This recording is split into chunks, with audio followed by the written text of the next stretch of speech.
tarde. Boa tarde. Meu nome é Rodrigo. Boa tarde. Boa tarde. Série 4 de Urologia. Vou apresentar então o artigo do Clube de Revista de hoje. O artigo é o aumento da contração, do poder de contração detrusora relacionado à piora da obstrução intravesical em homens com sintomas urinários baixos, um resultado de análise de database de urodinâmicas. O autor é o Matias Oek, do World, publicou no World Journal of Urology, artigo recebido em 2013, publicado em 2014.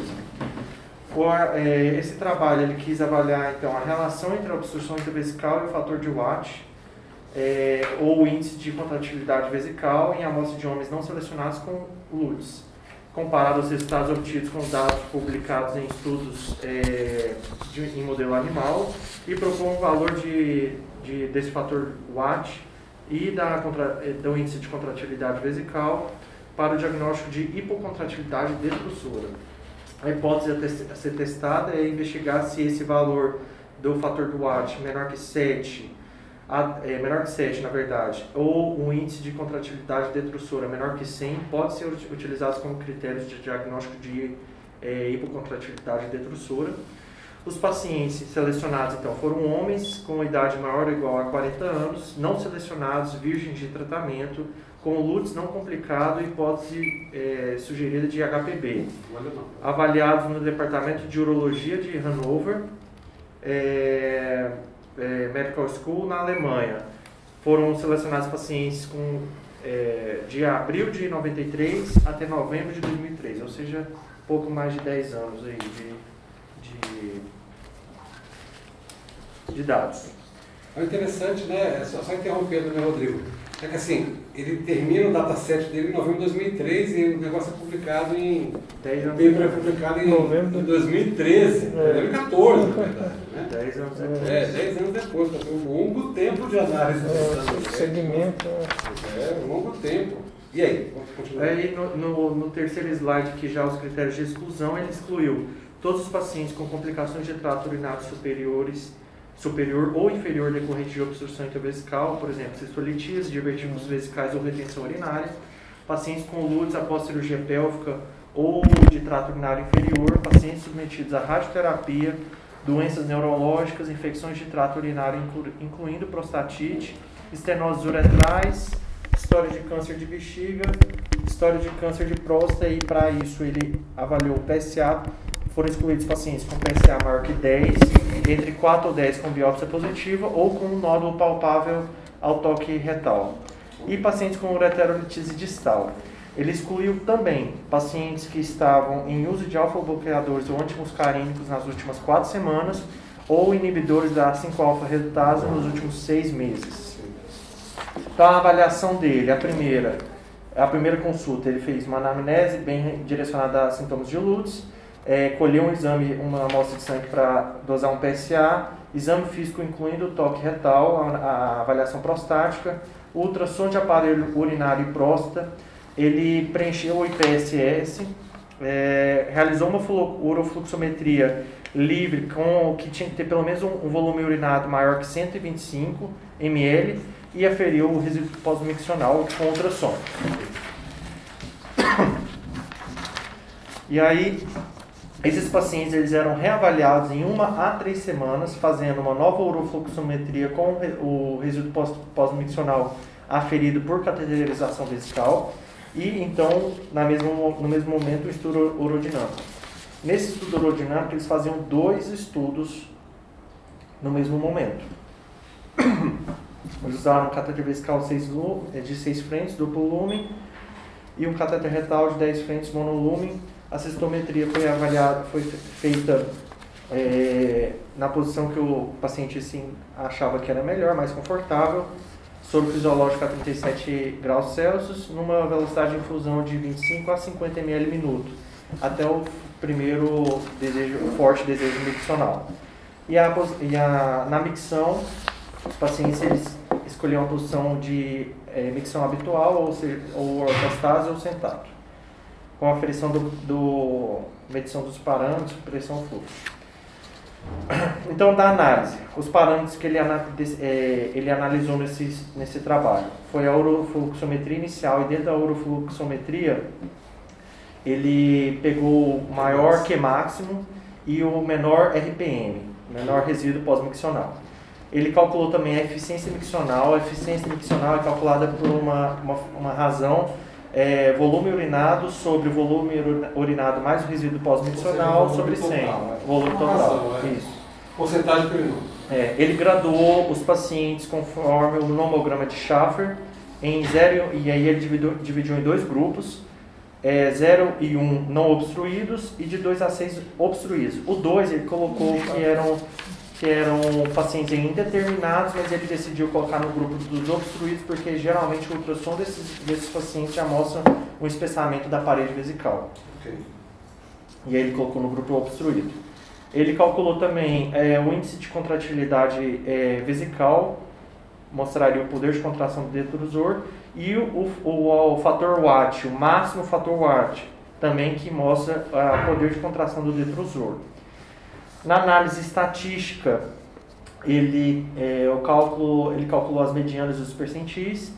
A comparação entre duas variáveis era feita pelo teste U, de Mann-Whitney, e com mais de duas variáveis pelo teste de Kruskal-Wallis. Ele fez uma correlação analítica utilizando o coeficiente de Spearman, utilizou o nível de significância estatística P menor que 0,05, e a análise foi feita utilizando o software SPSS versão 18. Então, os resultados. Ele trouxe uma grande tabela, a principal tabela aí do trabalho, em que ele comparou... Cheguei à conclusão que os trabalhos são as tabelas. Os trabalhos são as tabelas. As tabelas são as tabelas. Se uma tabela desse tamanho...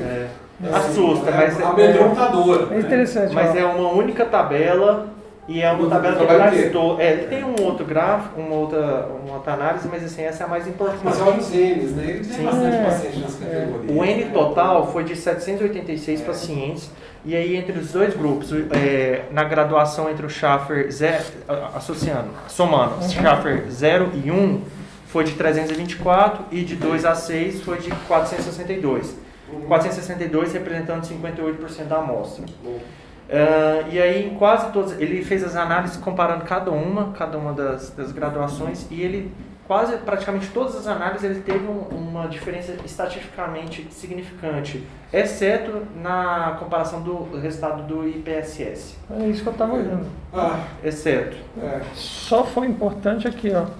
Sim, o restante foi muito simples. Sim. 16 aqui, 17 no 5. Ou seja, os pacientes do grupo não obstruído eles eram um pouco mais jovens quando comparado com os obstruídos. O volume prostático também era um pouco menor quando comparado com os obstruídos. O Q máximo ele era maior nos pacientes não obstruídos. Os mais obstruídos, segundo o nomograma, têm o mesmo volume prostático da média. Sim. Olha lá. Sim. A média é 35, né? O volume urinado ele era maior no grupo não obstruído e ia reduzindo a cada vez mais no grupo obstruído, exceto no grupo 6, no mais obstruído que tinha... Pelo nomograma, né? O resíduo pós-miccional também ia aumentando conforme o grau de obstrução. A capacidade vesical ali ia diminuindo. E aí assim, é só que a gente já sabe. Agora, pacientes com volume considerável ali, sim. Na 59, né, os pacientes classificados como não obstruídos, 59. Isso. Então tem resíduo. Tem resíduo. E aí, no principal, que seria já o final da tabela, quando ele queria analisar já o poder de contração do detrusor, o índice de contratilidade máxima, o índice de contratilidade detrusora, ele foi cada vez maior conforme ao grau de obstrução na classificação no nomograma de Schaffer. E o fator Watt, ele também foi maior. Só que ele, no trabalho, ele trouxe que alguns experts de urodinâmica determinaram, sem nenhuma validação, de que a hipocontratilidade detrusora ela era classificada quando o fator Watt ele é menor que 7, em alguns pacientes do grupo 0 tinham o Watt menor que 7, ou um índice de contratilidade detrusora menor que 100, perdão. E os pacientes do grupo 1 e do grupo 0, eles tinham o valor médio era abaixo de 100, ou seja, não dá... Mediana, você falou isso. Média. Usou média? Tá. Foi mediana. Perdão. Então, ou seja, esses valores nunca foram validados, esses valores que os experts imporam, e nessa amostra, que é uma amostra válida, bastante pacientes, ele mostrou que não dá para dizer isso, porque os pacientes que teoricamente não eram obstruídos, eles tinham um índice de contratilidade detrusora menor que 100. Então, isso precisava ser revisto. Comparando com os outros estudos de análise experimental em animais, ele mostra que a gente já sabe que conforme vai piorando a obstrução, a bexiga ela tenta compensar, fazendo uma hiperplasia de fibroblastos, depósito de colágeno, hipertrofia da musculatura lisa, isso ocasionando um aumento da espessura da parede vesical. E quando ele já tem esse aumento, já é um sinal de que alguma coisa está errada, que no momento a doença está compensada, mas que com o passar do tempo isso vai tornando por quadro descompensado, ele vai evoluindo com sintomas miccionais até o estágio terminal aí, quando a bexiga perde toda a musculatura. O objetivo do estudo então foi mais ou menos mostrar isso que ele quis, que é determinar utilizar esses parâmetros para mostrar quando é que essa musculatura, quando é que a gente já pode considerar uma hipocontratilidade detrusora, mostrando uma falência dessa musculatura também. No último aqui, ele também traz na última página do resumo, ele também traz aí uma comparação entre o índice de contratilidade detrusora e o fator Watt, nas diferentes graduações do Schaffer, mostrando que existe uma diferença estatística significativa e que quanto maior, o que a gente já sabe, quanto maior a obstrução, maior é o poder inicial, assim, quando a doença está compensada, maior o poder de contração dessa bexiga, tentando vencer a sua obstrução. Okay. As limitações do estudo é que os dois índices, né, o índice Watt e o índice de contratilidade detrusora, eles são dependentes do Q máximo, e quando os pacientes faziam urodinâmica, eles têm uma contração abdominal, a prensa abdominal, que pode influenciar, então ele solicitava os pacientes não utilizarem a prensa abdominal, mas mesmo quando no gráfico ele via que tinha prensa, ele tentava ajustar manualmente, corrigir manualmente no estudo fluxo-pressão, mas assim, tem essa limitação. E é isso.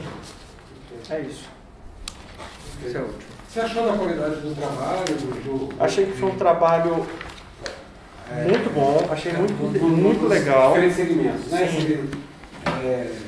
O tema é interessante para você. O tema é interessante, a urodinâmica assim, é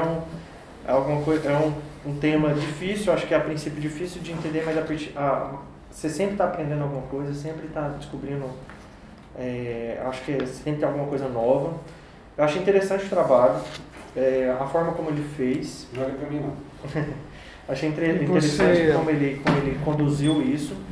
Você lendo o trabalho, você utilizaria esses critérios para avaliar a contratilidade, Rodrigo? O que você achou? Assim, ele te convenceu? Na Tem prática, prática? Ele não me convenceu. Ele não chegou a me convencer. Na prática também eu nunca cheguei a usar esses índices, nunca calculei. Mas ele não me convenceu, mas ele mostrou assim, que o que esses experts mostravam sobre o fator determinante para diagnóstico de hipocontratilidade não pode ser usado, que é esse fator Watt menor que 7 e o índice de contratilidade detrusora menor que 100. Isso eu acredito que ele me convenceu, mas que dá para usar isso ainda, dá para ter uma ideia, não usar na prática. Você utilizaria como um parâmetro secundário na hora de analisar, sim. fazer um laudo de hemodinâmica, você tentaria? Eu acho que eu tentaria já utilizar assim para ter uma ideia, mas sempre assim, considerando o todo, né, todo o exame, toda a clínica, tudo. Então, de forma Então você acha que é isso que você aprendeu do trabalho? Sim. Né? Sumariza para mim. O que você acha que você aprendeu assim, desse período? Eu assim... Porque assim, para pensar, né, Rodrigo, você já tem tempo fazendo avaliações urodinâmicas, né, esses pacientes obstruídos, né, neuropatas, né? Então, você tem uma certa experiência já com o exame, né? Entendeu? Trabalha tanto comigo quanto com o Dr. Germano, né? Então você já tem um tempo fazendo isso aí. Acrescentaria... você já falou, né, Rodrigo? Mas assim, só sumarizando o que você... Não, eu acho assim que calcular, assim, nos estudos urodinâmicos, assim, começar a calcular esse poder de contratilidade e vendo na prática, levando assim como uma nova ferramenta, alguma coisa adicional, tem um benefício, pode te trazer uma ideia de que esse paciente já está começando a apresentar, já está começando assim, a evoluir no sintoma do HPB, na hipertrofia da bexiga e tudo mais. Acho que dá para usar, mas sempre com um certo receio. Ainda assim, eu acho que precisa de mais validação esse estudo para usar essas ferramentas, mas que se for validado, acho que são índices aí que podem trazer um benefício, na análise mesmo. Um estudo inicial, né? Eu achei que é um trabalho que chama atenção, uma proposta, né, de valores. É sempre complicado fazer diagnóstico diferencial com Woods, né? Tentar ver realmente se o paciente tem contratilidade, se ele está obstruído ou não. Muitas vezes tem uma zona cinzenta que é muito complexo. A gente tentar encontrar esse diagnóstico, muitas vezes a gente fica na dúvida. O estudo urodinâmico gera dúvidas e cada vez mais, se a gente tiver algum dado complementar para tentar ajudar o médico assistente, que muitas vezes não é a gente que pede o exame, que executa e que cuida do doente, né? A gente pode ajudá-lo a fazer um melhor tratamento. Porque o estudo urodinâmico é para ajudar, não é para colocar mais dificuldade na cabeça de quem está conduzindo o caso. Então é uma ferramenta, é uma ideia que eu acho que a gente pode utilizar, pode tentar colocar isso em prática para ver se... E como todo trabalho, né, Rodrigo, a gente sempre tenta validá-lo ou mesmo fazer ou refazer, não esperar ver se alguém tenta... propor, às vezes, com um número maior de pacientes ou uma ideia de análise que consiga torná-lo mais robusto, com maior aplicabilidade prática. Né? Eu acabei pegando esse trabalho, selecionando todos eles, né? Mas acho que o interessante, o fator de votação é um negócio que eu fiquei pensando um tempão sobre ele, porque é interessante que ele indexa, né? A dita contratilidade da bexiga por área, né? O ADS é uma medida de energia de trabalho, né? Então, o interessante é isso, é interessante vocês terem contato com esse tipo de, vamos colocar assim, vamos chamar de matematização, né, da urologia. Mas é muito complicado, a dificuldade que há é que é tudo muito mais complicado do que isso, entendeu? Então, assim, pode servir como um índice ou um número para te ajudar, porque qual que é a preocupação? É você operar, né, tratar clinicamente nem tanto problema. Operar alguém e o resultado não ser bom, porque você tem um detrusor ruim. Porque tem um detrusor ruim, né? Então, assim, a ideia é filtrar esse paciente, avisar, antecipar o problema, né? Você vê radiologicamente, né? Com ultrassom, bexiga cheia de divertículos, né? Esse paciente contrai a bexiga e a pressão escapa para todos esses divertículos aí.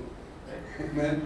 Entendeu? Tem uma dissipação, né, da pressão detrusora para essas cavidades que não tem nada contra ali, bem reparo, né?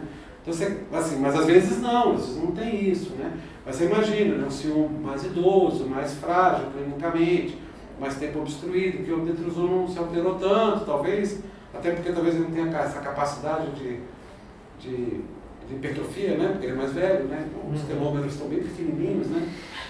Os telômeros estão pequenos. Aí pronto, aí você tem alguma coisa que te ajuda a decidir. E ter na cabeça que isso acontece, porque às vezes você, né, Germano, todos nós que já operamos há algum tempo, né, você vai lá, faz um tratamento do meu paciente, RTO, urinário, o que for, né, e aí o paciente não responde tão bem, não está olhando tão bem. Aí vai ver, aí faz uma dinâmica, ele está lá, pressão de 40 no detrusor, pressão de 30 e poucos no detrusor, e aquele fluxo de 8.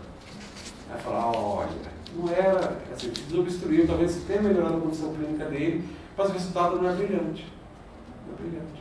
Você já sabe que eu acho que Então, assim, os trabalhos são para isso, para a gente ver os conceitos, tudo, né? E ver, né, o ordenamento, você trabalha com ele, trabalho robusto, né? 700 tantos pacientes, mesmo que é perspectivo. O interessante é só esse tempo para analisar, né, irmão? 10 anos, rapaz, eu demoro, mas o Dr. Matias Oelf demorou. O Dr. Matias Oelf é um cara, vou colocar assim, um urologista de grande reputação no meio urológico, no ICS. Uma série de papers sobre a espessura detrusora. Ele foi professor visitante lá no Unicamp, né? O pessoal conhece ele, sabe? Era bem legal até. Então, assim, é interessante também o trabalho dele, né? É uma pessoa que escreve bem, né? Acho que é isso. Mais alguma coisa? Não, acho que foi isso mesmo. Tá bom, né? Apresentou ótimo. Isso aí. Pessoa excelente. Obrigado, Germano. Obrigado. Obrigado.